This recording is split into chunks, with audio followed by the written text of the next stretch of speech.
नमस्कार, भक्ति दर्शन समाचारमा स्वागत छ। म हेमा शर्मा। आज मिति 2078 साल मङ्सिर महिनाको 18 गते शनिबार, राक्षसनाम संवत्सर सूर्य दक्षिणायन हेमन्त ऋतु मङ्सिर कृष्ण पक्षको अमावस्या तिथि।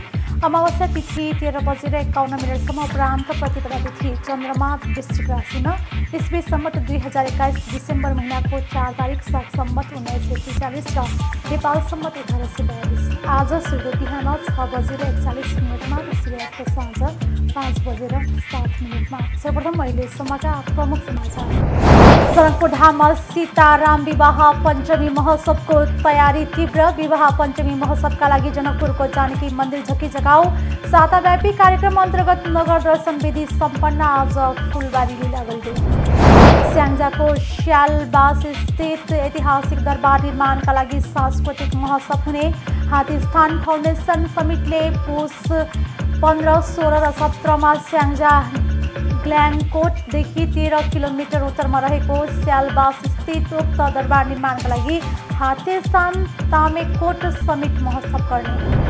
म्याग्दीका पर्यटक स्थलमा पछिल्लो समय धमाधम पूर्वाधार निर्माण हुँदै पर्यटक स्थलको प्रचार प्रसारले तीव्रता पाएसँगै पर्यटक आगमनमा पनि वृद्धि। मुक्तिनाथको दर्शन गरेर फर्किएका भक्तजनलाई गलेश्वर हुँदै ज्याम्रोकोट र यहाँदेखि बागलुङको पञ्चकोट पुर्याउन सके पर्यटन प्रबन्धनमा टेवा मिल्ने विश्वास। बुटवल स्थित विश्व हिन्दू महासङ्घको भवनमा 4वटा सामाजिक संस्थाको संयुक्त बैठक सम्पन्न। जगतगुरु बाल सन्त मोहन शरण देवाचार्य महाराज श्रीको प्रमुख आतिथ्यता रहेको उक्त कार्यक्रममा ओम ज्ञान ज्योति पुस्तकको 78औं तथा नव जागृति बुलेटिनको 34औं अङ्क विमोचन। बुटवलको लुम्बिनी प्रादेशिक अस्पतालमा विस्तारित अस्पताल सेवा सुरु। अस्पतालको नियमित सेवा समयभन्दा फरक समयमा र बिरामीले रोजेको चिकित्सकबाट जुनसुकै समयमा उपचार सेवा लिन चाहने बिरामीले सेवा लिन सक्ने।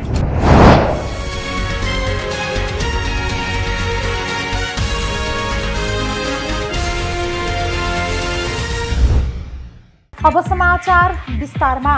जनकपुर धाममा सीताराम विवाह पञ्चमी महोत्सवको तयारी जोडतोडले भइरहेको छ। विवाह पञ्चमीको तयारीमा जानकी मन्दिर प्रदेश सरकार र स्थानीय तह तथा युवाहरू जुटेका छन्। विवाह पञ्चमी महोत्सवका लागि जनकपुरको जानकी मन्दिर झकीझकाउ पारिएको छ। विवाह पञ्चमी महोत्सवको साताव्यापी कार्यक्रम भने शुक्रबारबाट सुरु भएको छ। जनकपुरका राजा जनककी छोरी सीता र अयोध्याका राजा दशरथका छोरा श्रीराम बीच त्रेतायुगमा भएको भनिएको विवाहको सम्झना स्वरूप हरेक वर्ष जनकपुरमा राम जानकी विवाह उत्सव मनाउने गरिएको छ। साताव्यापी कार्यक्रम अन्तर्गत प्रथम दिन जनकपुर नगर दर्शन, दोस्रो दिन फुलबारी लीला, तेस्रो दिन धनुष भङ्ग, चौथो दिन मटकोर, पाँचौं दिन तिलकोत्सव, छैठौं दिन वैवाहिक कार्यक्रम तथा सातौं दिन राम कलेवा विधिका साथ महोत्सव सम्पन्न हुने गरेको छ। साताव्यापी कार्यक्रम अन्तर्गत शुक्रबार नगर दर्शन विधि पूरा गरिएको छ। पौराणिक कथा अनुसार श्रीराम जनकपुर आएका बेला जनकपुर नगरको दर्शन गर्न गएको सम्झना स्वरूप यो कार्यक्रमको आयोजना गर्ने गरिएको हो। त्यसैगरी आज फुलबारी लीला गरिँदैछ। पौराणिक कथा अनुसार भगवती जानकीले गिरिजाको पूजा गर्न फुल टिप्न गएको बेला श्रीरामसँग पहिलो पटक फुलबारीमा भेट भएको र त्यहाँ नै सीतारामले एकअर्कालाई मनै मन पराएको कथा रहेको छ। यसैको सम्झना स्वरूप यो कार्यक्रमको आयोजना गर्ने गरिएको हो। राम जानकी विवाह महोत्सवका लागि अयोध्याबाट साधु सन्तहरू जन्तीका रूपमा जनकपुर धाम आउने परम्परा पनि रहेको छ। महोत्सवमा सरिक हुन जन्ती भइआएका साधु सन्तलाई मिष्टान्न परिकार खुवाउने चलन छ। जन्तीहरू मटिहानीमा रात्रि विश्राम गरेर बिहान लावा लस्कर सहित महोत्तरी सदरमुकाम जलेश्वर स्थित जलेश्वर नाथको दर्शन गर्दै साँझ धनुषाको जनकपुरमा पुग्ने गरेका छन्।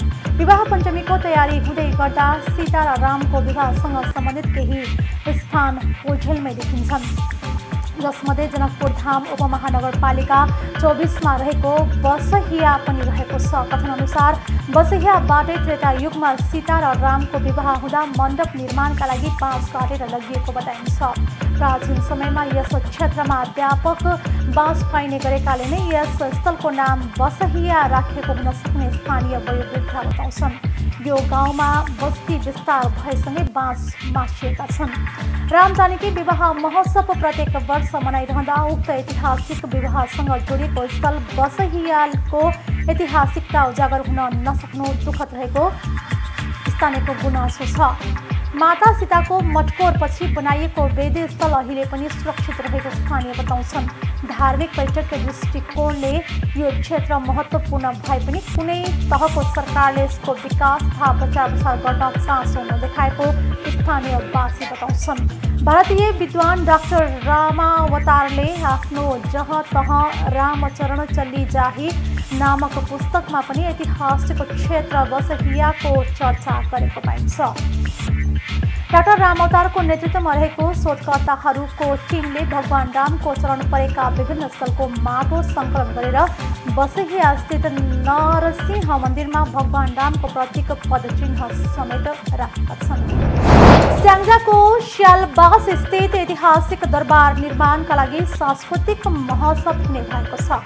हात्तीस्थान फाउन्डेसन समितिले पुस 15, 16 र 17 स्याङ्जा ग्ल्याङकोटदेखि 13 किलोमिटर उत्तरमा रहेको स्यालबास स्थित उक्त दरबार निर्माणका लागि हात्तीस्थान तामेकोट समिट महोत्सव आयोजना गर्न लागेको हो।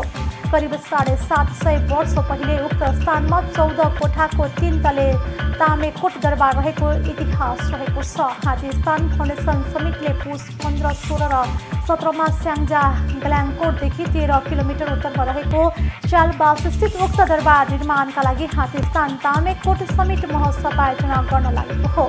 करिब 750 वर्ष पहिले उक्त स्थानमा 14 कोठाको 3 तले तामेकोट दरबार रहेको इतिहास रहेको छ। अझै पनि दरबार र ऐतिहासिक ढुङ्गाका अवशेष रहेको उक्त ठाउँमा आलम नामका राजा रहेको बताइन्छ। राजा यौन लिप्त भएर राज्यप्रति बेफिक्री भएपछि रानी बेगमले उनलाई नजरबन्द गरेर सेनापति अर्थमसँग मिलेर राज्य सञ्चालन गरेको कथन रहेको फाउन्डेसनका अध्यक्ष शिवशङ्कर बस्यालले बताउनु भएको छ। पछि भयकोट, चन्द्रकोट र पैयोकोट गरी 3 भुरे राज्यले संयुक्त हमला गरी तामेकोट राज्य नियन्त्रणमा लिएको लोककथा स्थानीय माझ प्रचलनमा छ। उक्त ऐतिहासिक दरबार पुनर्निर्माणका लागि फाउन्डेसनको पहलमा महोत्सव गर्न लागेको जानकारी बस्यालले दिनुभएको छ। करिब 10 करोड रुपैयाँ निर्माण लागत अनुमान गरेको उक्त दरबार पुनर्निर्माणका लागि गण्डकी प्रदेश र स्थानीय तहले सहयोग प्रतिबद्धता गरेकोमा केन्द्र सरकारसँग पनि पहल भइरहेको जानकारी फाउन्डेसनले दिएको छ। बुटोल स्थित विश्व हिन्दू महासङ्घको भवनमा 4वटा सामाजिक संस्थाको संयुक्त बैठक सम्पन्न भएको छ। बुटोल स्थित विश्व हिन्दू महासङ्घको भवनमा 4वटा सामाजिक संस्थाको संयुक्त बैठक सम्पन्न भएको हो, जसमा जगद्गुरु बाल सन्त मोहन शरण देवाचार्य महाराज श्रीजीको प्रमुख आतिथ्यता रहेको थियो। उक्त कार्यक्रममा ओम ज्ञान ज्योति पुस्तकको 78औं तथा नव जागृति बुलेटिनको 34औं अङ्कको जगद्गुरुको करकमलबाट विमोचन गरिएको थियो। एक रिपोर्ट। बुटोल स्थित विश्व हिन्दू महासङ्घको भवनमा 4वटा सामाजिक संस्थाको संयुक्त बैठक सम्पन्न भएको छ। विश्व हिन्दू महासङ्घ रूपेन्देही शाखा नवजागृति बहुउद्देश्य सामाजिक भवन ट्रस्ट, नवजागृति पुस्तकालय, श्री सिद्ध बाबा दुर्गा भवानी शिवकुमारी संजु वृद्ध आश्रमको संयुक्त बैठक जगद्गुरु बाल सन्त मोहन शरण देवाचार्य महाराज श्रीको प्रमुख आतिथ्यमा सम्पन्न भएको हो। उक्त कार्यक्रममा ओम ज्ञान ज्योति पुस्तकको 78औं तथा नवजागृति बुलेटिनको 34औं अङ्कको जगद्गुरुको कर कमलबाट विमोचन गरिएको थियो। उक्त कार्यक्रममा बोल्दै जगद्गुरुले नेपालको चारै दिशामा जगद्गुरुको पीठ स्थापना गर्ने संकल्प अनुसार 3 ठाउँ पूर्वमा चतरा जगद्गुरु पीठ, पश्चिममा महाकाली शारदा पीठ, उत्तरमा मुस्ताङ निलावृत्ति जगद्गुरु पीठको निर्माण कार्य सम्पन्न भइसकेको र दक्षिणतर्फको मात्र बन्न बाँकी रहेको हुँदा दक्षिणतर्फ जगद्गुरु पीठको लागि रूपन्देही जिल्ला भैरवा डन्दामा सुनौली बडा नजिक निर्माण हुने जगद्गुरुले बताउनु भयो। नेपालमा 4वटा जगद्गुरु पीठ, जस्तै उत्तरमा मुस्ताङमा निलाद्री, पूर्वमा चतरा जगद्गुरु पीठ, पश्चिममा महाकाली शारदा पीठ, त्यसै गरी दक्षिणमा एउटा पीठ बनाउने हाम्रो सङ्कल्प अनुसार यो चाहिँ रूपन्देही जिल्लाको जहाँ भगवान बुद्धको प्राकट्य भयो पावन धरती, रूपन्देही जिल्लाको भैरवाको दण्डा नदीको तटमा जगद्गुरु पीठ दक्षिणाम्नाय जगद्गुरु पीठको लिए प्रारम्भ हुने निर्माण हुने काम र त्यहाँका भक्तहरूले जमिन दिएको हुनाले त्यसलाई व्यवस्थित गर्नका लागि अहिले हामी सबै भक्तहरूसँग छलफल परामर्श भेटघाटको यात्रामा अहिले म रूपन्देहीको बुटवलको विश्व हिन्दू महासङ्घको यो विशाल भवनमा उपस्थित भएको छु। तमाम श्रद्धावान जगद्गुरुप्रति निष्ठा राख्ने, धर्मप्रति निष्ठा राख्ने सज्जन महानुभाव आज बुटवलमा भेला हुनुभएको छ र यो चाहिँ भैरवाको त्यो दण्डा नदीको तटमा, दण्डा नदीको तटमा रमेको छ मन्दिरै मन्दिर देवताको। त दण्डा नदीको पावन तटमा चाहिँ यो फागुन 2 गतेबाट 9 गतेसम्म सप्ताहव्यापी श्रीमद् भागवत महापुराण हुने र त्यो महापुराणमा सारा सनातन धर्मावलम्बी, वैदिक धर्मावलम्बी, नेपाल राष्ट्रवासी, देशलाई प्रेम गर्ने, माया गर्ने, श्रद्धा गर्ने तमाम श्रद्धालुलाई म निमन्त्रणा गर्छु। यसैगरी विश्व हिन्दू महासङ्घ नेपाल राष्ट्रिय समितिका वरिष्ठ उपाध्यक्ष बेनबहादुर पौडेल छेत्रीले सबैले जगद्गुरुको पीठ निर्माण कार्यमा आफ्नो गति अनुसार सहयोग गर्नको लागि अनुरोध गर्नुभएको छ। यो हामीहरूको के छ भन्दाखेरि प्रत्येक 15 गते हामीहरूको 4वटा संस्था चाहिँ मतलब छ। विश्व हिन्दू महासङ्घको छाताभित्र नवजागृति पुस्तकालय छ, त्यसपछि आएर वृद्धाश्रम छ, अनि पुस्तकालय छ, नवजागृति बहुउद्देश्य सामाजिक भवन छ र ओम ज्ञान ज्योति त्रैमासिक मासिक पत्रिका समेत छ। र ती चाहिँ मतलब सबै प्रत्येक 15 गते हाम्रो नियमित बैठक बस्ने चाहिँ गर्दछ। र त्यो बैठक बस्ने क्रममा आज हामीले हाम्रो एउटा सौभाग्यको कुरा के भन्दाखेरि हाम्रा जगद्गुरु बाल सन्त महाराज चाहिँ मतलब आजको हाम्रो प्रमुख अतिथि चाहिँ मतलब हुनुहुन्थ्यो र उहाँले चाहिँ नि उहाँलाई हामीले 2वटा डकुमेन्टहरू, 2वटा हाम्रो चाहिँ विश्व हिन्दू महासङ्घ परिवारबाट प्रकाशन हुने 2वटा चाहिँ पत्रिकाहरू छन्। त्यो ओम ज्ञान ज्योति को मासिक र चाहिँ नि एउटा पाक्षिक चाहिँ मतलब थियो, त्यसको पनि उहाँबाट विमोचन भएको छ। र यस क्रममा चाहिँ मतलब हामीलाई एउटा ठुलो गौरव लाग्ने कुरा मतलब उहाँबाट एउटा सन्देश आएको छ। विश्व हिन्दू महासङ्घ लगायत 4वटा संस्थाको प्रत्येक 15 गते हुने नियमित बैठकमा जगद्गुरुजीलाई प्रमुख अतिथि तथा आमन्त्रण गरेर आशीर्वाद वचन श्रवण गर्ने अवसर प्राप्त भएको बताउनु भयो। आज हरिशरणम, आज विश्व हिन्दू महासङ्घ लगायत नवजागृति सामाजिक भवन ट्रस्ट, नवजागृति पुस्तकालय, सिद्धबहादुर पुस्तकालय लगायतको यो 4वटा संस्थाको प्रत्येक 15 गते हुने नियमित बैठकमा आज प्रमुख अतिथिको रूपमा नेपालकै प्रथम जगद्गुरु अनन्त श्री विभूषित मोहन शरण देवाचार्यजी महाराजजीलाई आमन्त्रण गरेर उहाँबाट आशीर्वचन श्रवण गर्ने हामीले मौका पाएका छौँ। हाम्रो नेपालका नदी नालाहरू अत्यन्त पवित्र भएको र साथसाथै यहाँ 12वटा ज्योतिर्लिङ्ग पनि यही नेपालमा भएको पनि हामीलाई ज्ञान भएको छ र उहाँको नेपालमा 4वटा पीठ बनाउने उद्देश्य रहेकोमा अब एउटा अन्तिम पीठ यही बुद्ध भूमि भैरवामा यही वर्षमै त्यो बन्ने। कार्यक्रममा विभिन्न धार्मिक र सामाजिक सङ्घ संस्थाका प्रतिनिधिका साथै जनप्रतिनिधिको उपस्थिति रहेको थियो। प्रमुख अतिथि जगद्गुरु सन्त मोहन शरण देवाचार्य महाराज श्री ज्यूको कर कमलबाट दीप प्रज्वलन गरेर कार्यक्रमको सदुद्घाटन भएको थियो। कार्यक्रममा उपस्थित सम्पूर्णलाई महासङ्घका जिल्ला उपाध्यक्ष प्राध्यापक डाक्टर बाबुराम केवालीले स्वागत गर्नुभएको थियो भने कार्यक्रममा कार्यालय सचिव उर्मिला श्रेष्ठ लगायतको उपस्थिति रहेको थियो। भक्ति दर्शन इन्टरनेसनल टेलिभिजन एसडीका लागि क्यामेरामा प्रशान्त मानन्दरको साथमा रूपेन्देहीबाट सत्यनारायण मानन्दरको रिपोर्ट। म्याग्दीका पर्यटकीय स्थलमा पछिल्लो समय धमाधम पूर्वाधार निर्माण भइरहेको छ। पर्यटकीय स्थलको प्रचार प्रसारले तीव्रता पाएसँगै पर्यटक आगमन पनि बढ्दै गएको हो। बेनी नगरपालिकाको ऐतिहासिक ज्याम्रोकोटको पुला चौर पक्षे र सिङ्गा तातोपानी मालिका गाउँपालिकाको देवीस्थान मङ्गला गाउँपालिकाको बरङ्जा अन्नपूर्ण गाउँपालिकाको खोपोराल लगायत पर्यटक स्थलमा पूर्वाधार निर्माण भइरहेको हो। पछिल्लो समय पर्यटक स्थलका रूपमा विकास भएको मालिका गाउँपालिका 5 देवीस्थान स्थित गाई खर्क ताल पुग्ने सडक निर्माण भएको छ। वडा कार्यालयको सिफारिसमा गाउँपालिकाबाट विनियोजित 2 लाख रुपैयाँ र स्थानीयवासीको 50,000 रुपैयाँ बराबरको श्रमदानमा उक्त सडक निर्माण गरिएको उपभोक्ता समितिका अध्यक्ष रविन्द्र राणा मगरले जानकारी दिनुभएको छ। देवीस्थानको हाँस खोलादेखि गाई खर्कसम्म 750 मिटर सडक निर्माण गरिएको छ। पर्यटक स्थलको रूपमा विकास हुँदै गएको सो तालको पर्यटन प्रवर्धन गर्न मोटर बाटो निर्माण गरिएको वडा अध्यक्ष पिपला बुढाथोकी मगरले बताउनु भएको छ। ताल अवलोकन गर्न आउने पर्यटकलाई लक्षित गरी वडा कार्यालयले बजेट विनियोजन गरी मन्दिर निर्माण थालेको छ।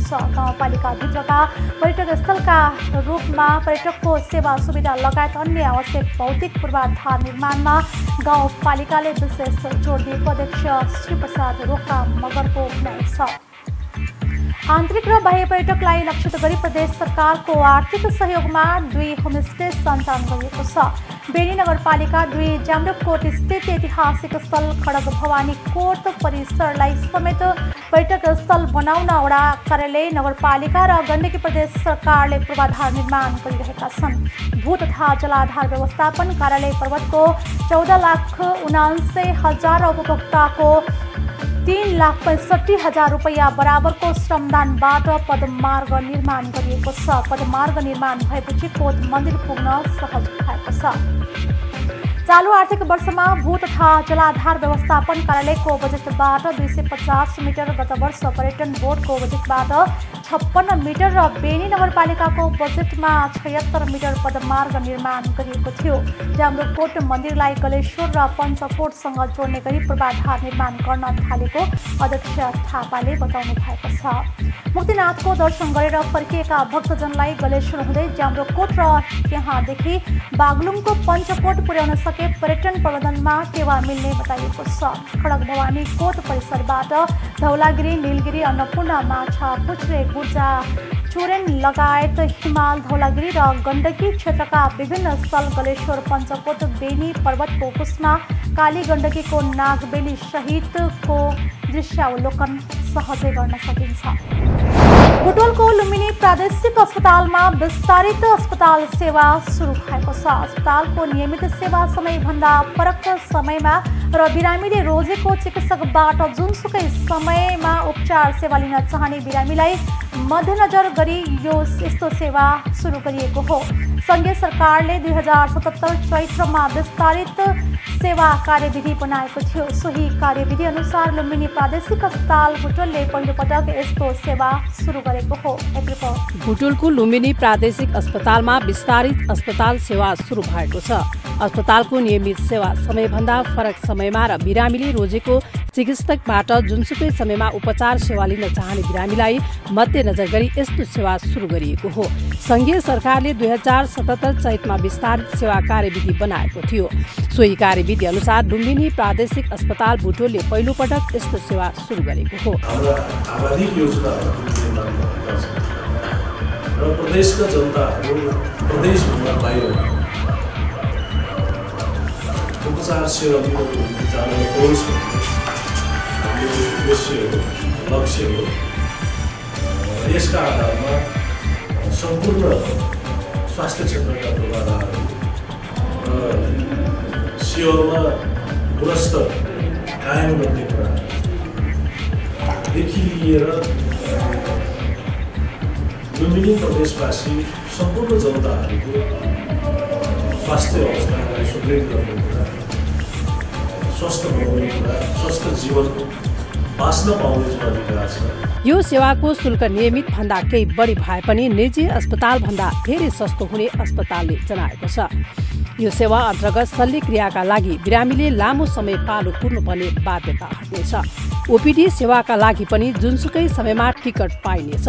यस्तै अस्पतालमा मुख स्वास्थ्य सम्बन्धी सिबिसिटी सेवा पनि सुरु गरिएको छ।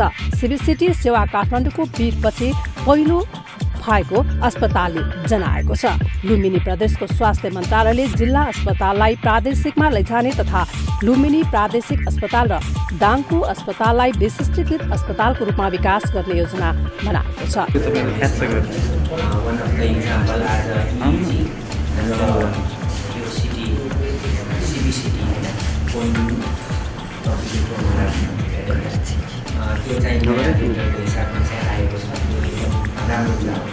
यसै गरी यहाँले चाहिँ सबै आफ्नो विधामा चाहिँ सेवा विस्तार गर्नुहोला।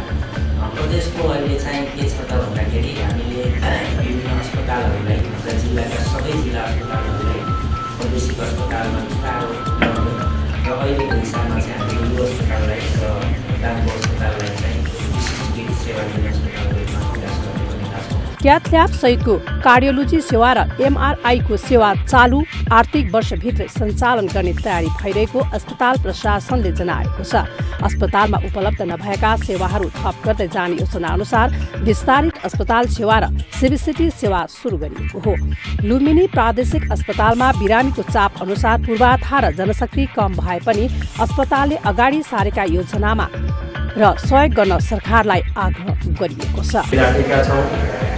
ती सेवाहरूको सन्दर्भमा म केही जानकारी टक्राउन चाहन्छु।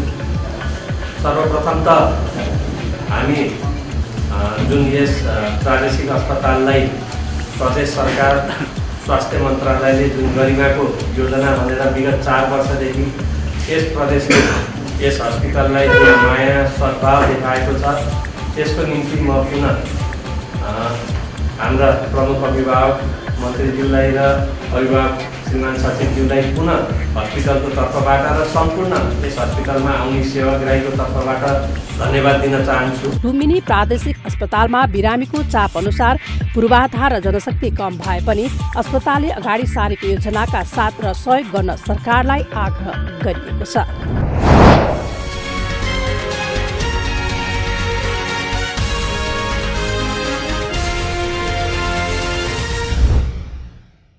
अहिले हामी भक्ति दर्शन समाचारको अन्त्यमा आइसकेका छौँ। जाँदा जाँदै प्रमुख समाचार जनकपुरधाममा सीताराम विवाह पञ्चमी महोत्सवको तयारी तीव्र। विवाह पञ्चमी महोत्सवका लागि जनकपुरको जानकी मन्दिर झकी जगाऊ साताव्यापी कार्यक्रम अन्तर्गत नगर दर्शन विधि सम्पन्न। आज फुलबारी लीला गरिँदै स्याङ्जाको स्यालबास स्थित ऐतिहासिक दरबार निर्माणका लागि सांस्कृतिक महोत्सव हुने।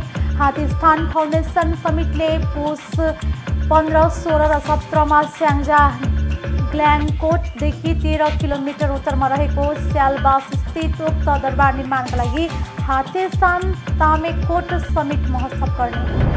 म्याग्दीका पर्यटक स्थलमा पछिल्लो समय धमाधम पूर्वाधार निर्माण हुँदै पर्यटक स्थलको प्रचार प्रसारले तीव्रता पाएसँगै पर्यटक आगमनमा पनि वृद्धि। मुक्तिनाथको दर्शन गरेर फर्किएका भक्तजनलाई गलेश्वर हुँदै ज्याम्रोकोट र यहाँदेखि बागलुङको पञ्चकोट पुर्याउन सके पर्यटन प्रबन्धनमा टेवा मिल्ने विश्वास।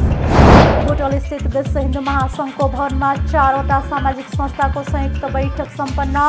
जगतगुरु बाल सन्त मोहन शरण देवाचार्य महाराज श्रीको प्रमुख आतिथ्यता रहेको उक्त कार्यक्रममा ओम ज्ञान ज्योति पुस्तकको 78औं तथा नव जागृति बुलेटिनको 34औं अङ्क विमोचन। बुटवलको लुम्बिनी प्रादेशिक अस्पतालमा विस्तारित अस्पताल सेवा सुरु। अस्पतालको नियमित सेवा समयभन्दा फरक समयमा र बिरामीले रोजेको चिकित्सकबाट जुनसुकै समयमा उपचार सेवा लिन चाहने बिरामीले सेवा लिन सक्ने। अहिले भक्तदर्शन समाचार यति नै। सामाजिक सञ्जाल मार्फत हामीसँग जोडिनका लागि फेसबुक तथा ट्विटरमा लाइक तथा फलो गर्न सक्नुहुनेछ भने युट्युब मार्फत पनि हामीलाई प्रत्यक्ष गर्न सक्नुहुनेछ। त्यस्तै कुनै सल्लाह सुझाव तथा प्रतिक्रिया भएमा भक्तिदर्शन@emountaintv.com मा हामीलाई पत्राचार गर्न सक्नुहुनेछ। धर्म, संस्कृति र संस्कारको संवाहक भक्तिदर्शन टेलिभिजन HD हेदरमेला।